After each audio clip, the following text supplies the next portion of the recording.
Yaku, isang magandang buhay para sa atin lahat. Sana nasa maayos na kalagayan kayo. Tara, luto tayo ng gisadong pechay na may sardinas. Di ba?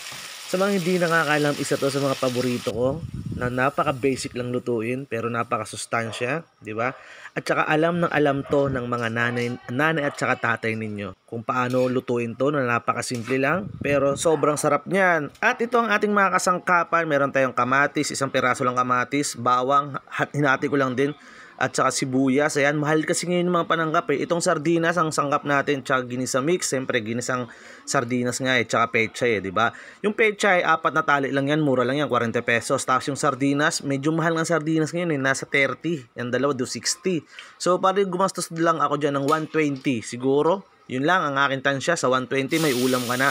Good for 6 o 5, ganun yung ulam na yun, di ba? Pasok na pasok na. Siyempre, gigisahin muna natin tong sibuyas at saka kamatis. Sa mga hindi nakakalam kung paano maggisa, ito, tuturuan ko kayo kung paano ako mahalin. Sunod natin tong bawang para sa mga aswang, mga yako. Ayan.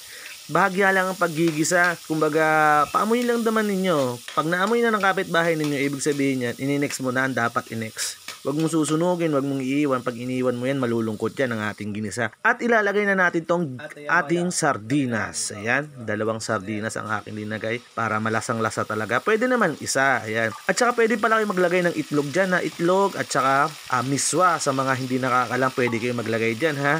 Basta bahala kayo kung anong trip ninyong iluto sa pechay na yan. Pwede nga maglagay kayo ng tofu. Pwede rin kayo maglagay ng hipon. Depende yan sa inyo kung paano kayo magluluto at saka diskarte. Kung anong crib din nyo ngayong araw na to, banatan nyo. Lutuin nyo, di ba? Napakasimple lang yan pero napakasustansya yan. Isa yan sa mga paborito ng ating mga ina. So ngayon, 2 lata lang ang aking linagay na tubig ulan. Pwede ninyo i-adjust yung tubig mga yao, tapos adjust na lang ninyo yung pangpalasa, di ba? Nasa inyo pa rin yan kung paano kayo dumiskarte. Ayan, naglagay tayo ng ginisa mix dyan, at saka chicken cubes, naglagay ako dyan, paminta, asin, hindi na masyado nakita, hindi ko talaga napakita dyan mga yako, ayan. Asin lang, tapos nakat ko na pala yan dyan. So ayan, pwede pala kayo maglagay ng udong dyan ha, udong. Alam niyo yung udong, yung binibenta tigtitres nung naglalako dyan sa mga tinda-tindahan. Diba? Ayun yun. Isa yun sa mga masarap dyan. Tapos umuulan-ulan. Ay, Diyos mio, marimar talaga mga yako. Sobrang solid nun, diba? Kung mahilig ka sa mga ganitong pagkain, alam kong maa-appreciate mo tong mga ganitong luto. Pero kung hindi mo to trip mga ganito, hindi ka kumakain ng gulay, umalis ka na dito. Hindi.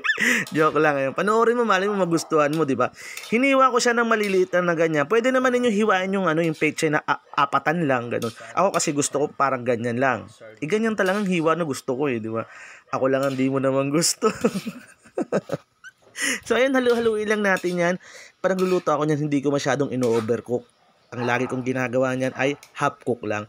So ayun, ganyan lang din, hinalo ko muna yan, tapos tatakpan ko para yung init, yun na yung magluluto sa kanya. Kasi napakabilis lang maluto yan ng ating pechay. Siguro wala pa akong 30 minutes dyan, may ulam na akong masarap. Ayan, nakita ninyo? Umusok-usok pa yan mga yako. Oh. Ayan, di ba? 2 tasa lang ang linagay kong tubig dyan, na tubig ulan. Pero ganyan ang katas niyan. Kasi yung pechay, makatas yan. Di ba? Alam ko naman, pechay mo, makatas. So ayun, hinalo ko na yan, okay na ang lasa niyan. Ayan, nakita naman ninyo. Ganyan lang yan mga yako. Depende yan sa inyo kung gusto pa ninyo lutuin ng lutuin. Kaya pagkatapos ng ganyan, alam mo na, susunod mo dyan mga yako. Maghanda ka na ng kanin lamig o bagong init na kanin. Pwede naman ninyo partneran niya ng ng yempo. Laging yempo, no? Basta mga pritong isda o ano pa man na tuyo na pwede nyong i-partner dyan, napaka-solid. Kasi akong partner ko dyan ay chicken wings. Nagluto kasi si tita ng chicken wings. Kaya ayun na lang ang aking partner dyan sa ating gisadong pechay na may sardinas, di ba? Tulad ng aking sinabi kanina, pwede kayo magluto ng gisadong pechay na may udong, di ba? Gisadong pechay with tofu, gisadong pechay with itlog, gisadong pechay na may meswa, miss na yan. At itong linuto natin, gisadong pechay na may sardinas. Ayan. Basta maraming pwede kayong ilahog dyan sa pechay na yan. Yung pechay pala ay napaka-basic lang, itanim siya, di ba? Napaka-basic lang din alagaan, kahit nasa bakuran ninyo, pwede kayong magtanim. So ngayon, kung gusto niyo magtanim, manood na lang kayo sa mga YouTube, 'di ba? Napakasimple lang, nakikita ko 'yan, at saka napakabilis lang din talaga alagaan. Buhusan lang ng tubig, mga abono-abono. Yung abono niyan herbal lang, natural lang ang abono 'yan. Kumbaga, hindi na kailangan ng mga fertilizer na mga bumili-bili-bili. Yung pinaghugasan lang ng bigas, yung pwede na yun, abono na yun sa kanila, at saka napaka-basic lang pagkain yan kung tutuusin lang, pero napaka-sustansya yan, 'di ba mga yako? Alam ko na alam ninyo yan na kahit saan yan nabibili natin sa palengke, 'di ba? Napakamura lang yan, na peche na yan. Pero sustansya yan, napakasulit. Muli, maraming salamat. Ingat kayo palagi. Bye-bye.